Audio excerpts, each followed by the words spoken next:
What's going on, YouTube? Bringing you another gameplay, Halo 5 Guardians Beta. A little update on my thoughts on the game. They've definitely changed since my initial reaction. Some things good, some things bad, but let's get into the gameplay. Anyhow, this is Stronghold, played on, I think, Regret, the flipped version of Truth. And it's pretty cool. I like the flow of it. Not being able to get to top mid from bottom mid makes the map more control based. Anyway, let's get into the update. First problem. The biggest issue in Halo 5 period is dealing with this right here. AFKs and quitters.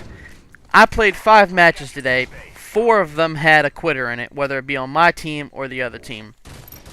There has got to be a penalty for quitting. And I don't just mean you lose your rank. I mean you get a ban from joining another match. Almost every major competitive game has it. If Halo wishes to be taken seriously within the esports community, it has got to institute some sort of ban system when you quit out of a game. Now, I understand people are going to DC because of poor internet connections, but that's something I'm willing to risk to improve the quality of the individual game. So that's my number one issue. Things that I like. I still like the idea of Smart Scope. I think it adds another layer of skill gap because when you get in a BR fight with somebody of equal skill, you can see you both are trying to zoom in between shots just to get a tighter group and more damage. I know that the community is pretty split on this one, but I don't mind it. So I think Smart Scope should be here to stay. Whether it is or not is completely up to 343. So we'll find out. Another thing that I think should change, I think the radar mechanic should be completely different. Like, when you add all this extra movement abilities, I feel like you should be able to use them without being seen on radar 24/7. I mean, not only do you have a directional radar or an elevation radar telling me whether I'm up or down, I mean, it's just too much information for the player to be able to sit there and camp. I mean, it's far too easy to read the radar, you know? So, that's definitely an issue. I'd like to see him switch to a Call of Duty-esque radar to where you're only being shown when shooting. So you could use the movement to the maximum potential to flank and to do advanced things with. Which leads me to my next topic of ground pound. At first, I really thought the idea of ground pound was going to be negative towards the game, and I did not like it at all. But the more that I play and get a grip of how to use it, I think it's the most solid ability in the game.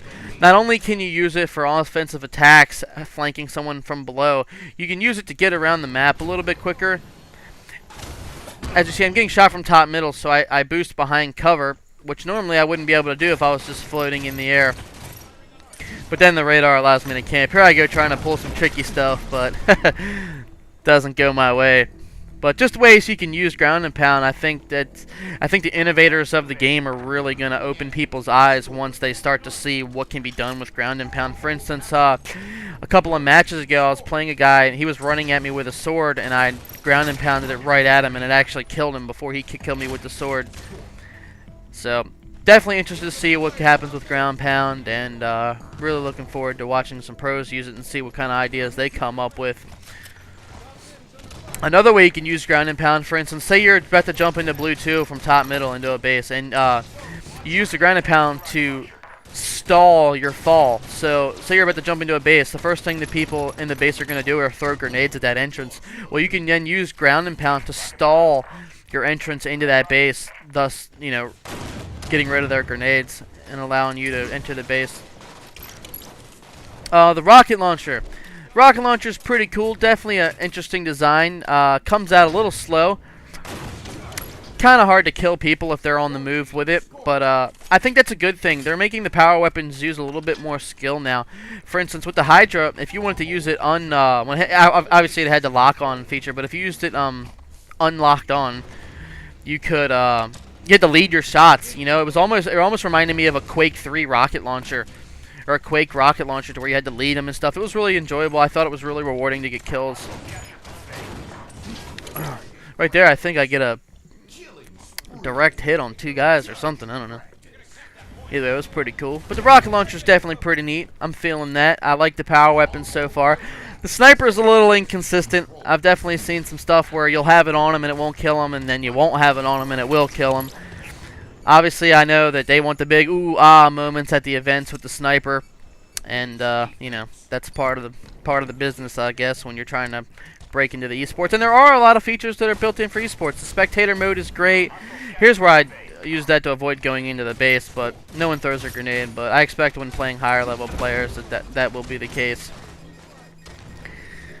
But I do enjoy the game. I just wish that the quality of each individual game would be fixed up by trying to eliminate the quitters and putting me against people who are my skill level. I mean, I could sit here and play at semi-pro all day, and I'll play against people who aren't even ranked yet, and I'll get people on my team who aren't even ranked yet, and I'll win and lose just based upon who I get on my team rather than filling the game up with 8 semi-pros. You know, I'd be willing to wait a little bit longer queue time to get a solid match than to instantly get a match where an iron guy gets matched with 2 semi-pros and, you know, and just no one's having a good time. Either I'm destroying them and completely bored and they're getting wrecked and not having fun, or I'm a semi-pro with 3 irons versus a team of semi-pros and I'm getting absolutely demolished because there's nothing I can do because Halo is such a team-based game. So it really all comes back to penalizing quitters. I think if they fix that, this game has a fighting chance to be a very good game. Anyway, I'm going to log off here. Y'all enjoy the rest of the video. Until next time.